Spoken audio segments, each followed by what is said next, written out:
तुम्हें कौन है जो उसके जैसे, उसकी इमेज में कौन बनाए गए? हम लोग।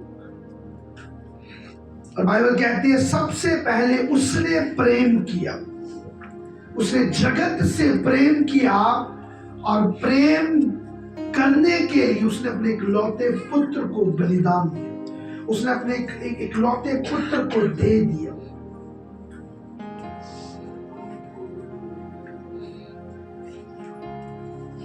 ये परमेश्वर का एक लव लेटर है जो अपने लोगों को वो देता है। आई लव यू कहता है वो आपको इस वर्ष से। परमेश्वर आपको, जब आप इस वचन को पढ़ते हैं तो आपको सही मायनों में स्पिरिचुअली वो आपको आई लव यू बोल रहा होता है। यीशु मसीह आपको आई लव यू कहता है, मैं तुमसे प्रेम करता हूं क्योंकि मैंने अपने इकलौते पुत्र को दिया तुम्हें। हालेलुया। प्रेम। अगर आप सोचो पास्टर जी फिर परमेश्वर इतना प्रेम करता है हमसे तो वो गरीबों को अमीर क्यों नहीं बना देता, वो इतना कुछ क्यों नहीं कर सकता? वो तो महान परमेश्वर है। परमेश्वर प्रेम करता है, बेवकूफी नहीं करता। ऑलरेडी उसने आपको प्रेम किया है। आपको एक बात समझाता हूं, अगर आपके पास एक क्वेश्चन होगा तो अगर प्रेम करने वाला तो हमारी जरूरतों को क्यों नहीं पूरा कर सकता? हमें फटाफट प्राइवेट जेट चाहिए, हमें ये चाहिए, हमें वो गाड़ी चाहिए। परमेश्वर ने इस्राएलियों को 400 साल बाद निकाला कि नहीं निकाला? अद्भुत काम भी किए, सामने किए, उनके छुपके नहीं किए। समुद्र 2 भाग होना, एक कटोरी में पानी 2 भाग होना नहीं है, समुद्र 2 भाग हुआ है। उनके सामने वो अद्भुत काम होना और दोबारा उनका मन खुदा से हट जाता था। परमेश्वर को पसंद नहीं है उसको कोई मौके के तौर पे, मौका परस्त के तौर पे कोई काम करे। जब जरूरत है तो इस्तेमाल किया, जरूरत नहीं है तो कौन परमेश्वर? इसलिए बाइबल कहती है अगर तुम मुझसे प्रेम करते हो तो उसके बदले में शर्त ये रख दिया यीशु मसीह ने, बेटा तो दे दिया, लेकिन अब तुम मुझसे अगर प्रेम रखते हो तो तुम मेरी आज्ञाओं को मानो। बाइबल ये कहती है प्रेम कोई ऐसा प्रेम नहीं है, ये हस्बैंड वाइफ वाला प्रेम नहीं है, ये ब्रदरली वाला प्रेम नहीं है,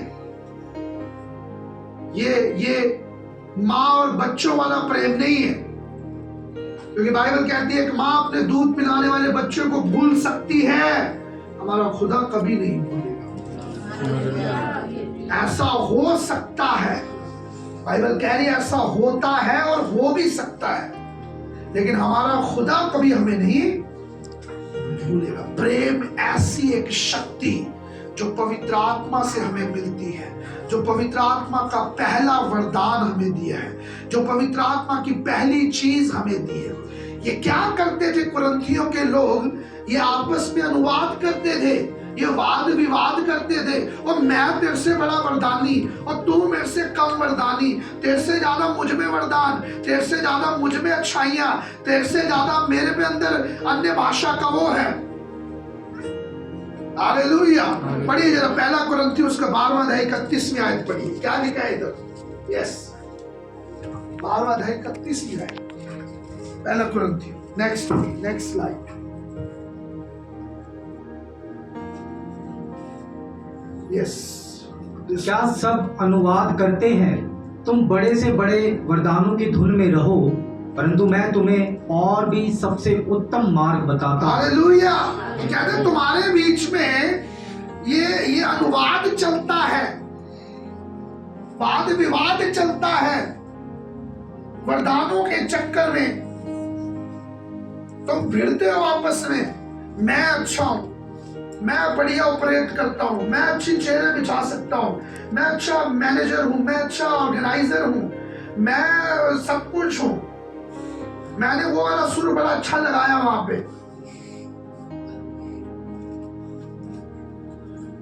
मैं तो गिरता नहीं कभी। मेरा अच्छा कंट्रोल है एक्टिवा पे, मेरा अच्छा कंट्रोल है बाइक पे। मैं वेट कर रहा था कब थोड़ा ठीक होएगा, फिर पकड़ूंगा इसे। मेरा कंट्रोल बड़ा अच्छा है एक्टिवा पे, सवाल ही नहीं पैदा होता। अच्छे कोई बात, हालांकि मैं बोलता हूँ मुझे एक्टिवा से डर लगता है। मैं गिरा हूँ एक्टिवा से, तो धीरे चलाना इसको। पर क्या है, सबसे अच्छा बनना है, सबसे अच्छा बन के दिखाना है। अच्छी बात ये है। फिर दूसरा एक उच्च कोटि का घमंड, वो भी बताऊं। कोई घमंड लिखा है इधर, मैं वहीं से चुरा लिया मैंने पौलुस से।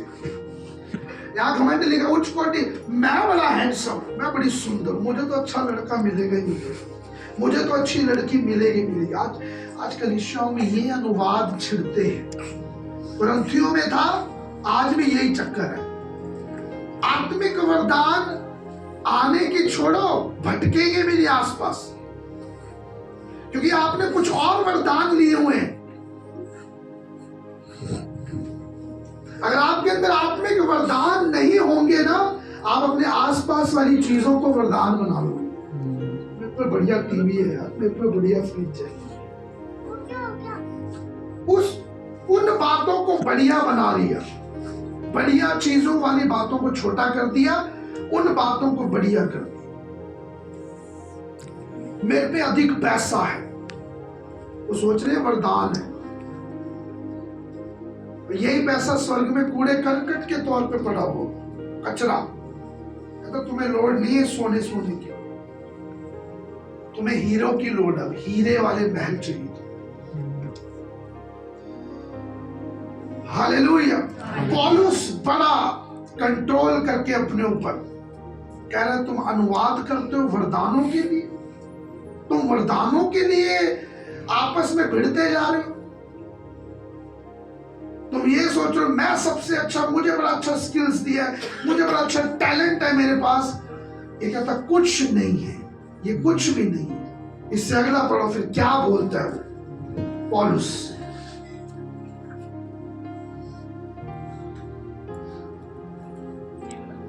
या 13 का 1 से 2। मैं मनुष्यों और स्वर्गदूतों की बोलियां बोलूं। सुनिए जरा ध्यान से, पौलुस कह रहा है तुम वरदानों में फंसे रह रहे हो, मैं तुम्हें एक सच्चाई बताता हूं, उत्तम मार्ग दिखाता हूं तुम्हें। कहता मैं अगर मनुष्यों की बोली में, आज सबसे टॉप लेवल की बोली कौन सी मानी जाती है? भाषा, language. I think English. Everybody says I want to speak English, I want to speak English. मुझे इंग्लिश बोलना, मुझे अच्छी जॉब मिल सकती है, मुझे स्पेनिश बोलनी है, क्योंकि स्पेन में, यूरोप में इसका बड़ा स्कोप है। मुझे फिर और भी लैंग्वेजेस सीखनी, जर्मन सीखनी है। पौलुस कह रहा है मैं चाहे मनुष्यों की बोली बोलूं, ये आपको समझ नहीं आएगी। मैं आपको बता रहा हूं एक चीज, ये अपने टाइम का पौलुस सबसे महान थियोलॉजिस्ट था, सबसे जबरदस्त थियोलॉजी इसके पास थी, पौलुस के पास। लेकिन ये सारी चीजें कंपैक्ट करके, सारी चीजें इकट्ठा करके कह रहा मैं तुम्हें एक चीज बताता हूं, उत्तम मार्ग देता हूं। और वो उत्तम मार्ग क्या है? मैं चाहे मनुष्यों की बोली बोलूं या फिर स्वर्गदूतों की बोली बोलूं, आगे और प्रेम ना रखूं।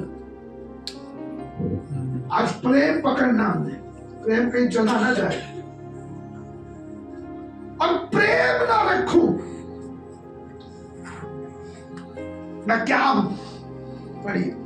तो मैं ठनठनाता हुआ पीतल, कहता मैं ठनठनाता हुआ पीतल और झनझनाती हुई झांझ, और झनझनाती हुई झांझ। नहीं देना मुझे जरा वहां से, दियो बेटा, ऐसे पूरा भी गहराई में जाएंगे आजकल आपकी। दे कहता ठनठनाता हुआ पीतल और झनझनाती हुई झांझ हो। ऐसे मदारी वाले आते हैं ना, आते नहीं घरों के बाहर, खेल देखो मदारी आया। वैसे कुछ विश्वासियों का हाल भी है, क्योंकि वो झनझनाई जा रहे हैं, ठनठनाई जा रहे हैं, झंझनाहट हो ही जा रही है जिंदगी में, पर प्रेम अंदर लाने के बारे में कोई विषय नहीं है। ये मैं प्रेम, वर्ल्डली प्रेम की बात नहीं कर रहा हूं, मैं अगप्पे प्रेम की बात कर रहा हूं, जो परमेश्वर का प्रेम है। I am talking about that love. आगे, और यदि मैं भविष्यवाणी कर सकूं, कहते हैं यदि मैं भविष्यवाणियां भी करूं, ये वरदानों का निचोड़ निकाल दिया जिस पे अनुवाद चल रहा था 12वें अध्याय में। 13वें अध्याय में उसका निचोड़ दे रहा है कौन? पौलुस कह रहा मैं चाहे भविष्यवाणियां भी करूं और सब भेदों और सब प्रकार के ज्ञान को समझूं, कह रहे सब भेद मुझे दे दे, चाहे सारे भेद मेरे पास हो। और मुझे पता है यार ये गाड़ी कैसे ठीक होती है, मुझे पता है टायर कैसे बेस्ट करना है, मुझे पता है कंप्यूटर कैसे ऑपरेट करना है, मुझे ये पता, मुझे वो पता, मुझे ज्यादा नॉलेज है, मुझे पता घर कैसे, मुझे पता अपने बच्चे कैसे पालने हैं, मुझे पता उनको क्या खिलाना है। सारे भेद, सारा ज्ञान। आगे, और मुझे यहाँ तक पूरा विश्वास हो हाँ, कि मैं पहाड़ों को हटा दूं। पौलुस कह रहे यहां तक भी विश्वास हो जाए ना कि मैं पहाड़ों को हटा दूं। आगे, परंतु प्रेम ना रखूं, लेकिन प्रेम नहीं है अंदर।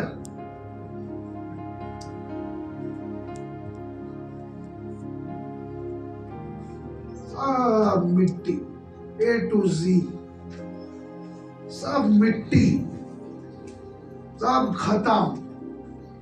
आप प्रभु के करीब भी नहीं हो, आप प्रभु के नजदीक भी नहीं, आप प्रभु के पास भी नहीं। हम अपने बच्चों को सिखाते हैं प्रेम करना।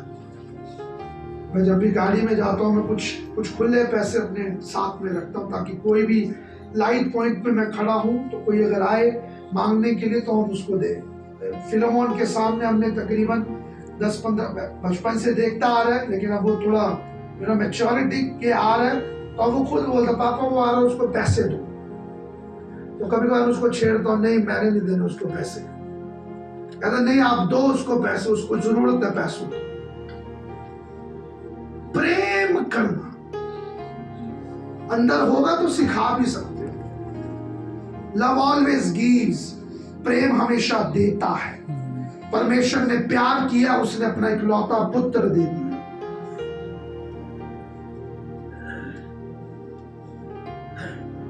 अच्छा, प्रेम सबसे बड़ा महान है। सिक्के का दूसरा पहलू भी मेरे पास खड़े हो। प्रेम सबसे बड़ा महान है। तो फिर एक काम करता हूँ, ऑफिस में एक लड़की है उससे शादी कर दूं, अविश्वासी है, प्रेम ही तो है, प्रेम ही तो करना है, प्रेम है उसके साथ। परमेश्वर कह रहा है नहीं करना, शादी नहीं करनी, उस लड़के से शादी नहीं करनी, उस लड़की से शादी नहीं करनी। ये आप अब मेरी बात सुनना जरा, या फेक प्रेम खो रहे हो, रियल प्रेम को आप पा रहे हो परमेश्वर के, क्योंकि वो आपको चाहता है कि आप उस जगह शादी करें जो ऑलरेडी बिलीवर है, जो ऑलरेडी विश्वास करता है खुदा। अब कौन सा प्रेम सच्चा हुआ, कि अविश्वासी के साथ शादी करने वाला, या फिर खुदा की बात मानकर, उसके प्रेम को मानकर, उसके कहे अनुसार शादी करना।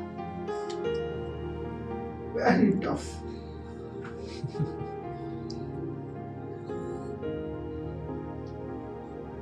$25,000 की जॉब मिल रही है जी नोएडा में, वहां जाके काम कर लो पास्टर साहब। तो इधर 15,000 के में कर बेटा, उधर 25,000 में नहीं जाना, क्योंकि 25,000 वाली उधर जाके करेगा, मसीह में कमजोर होगा, वीक हो जाएगा। ये 25 से जल्दी तो 5 में आएगा फिर।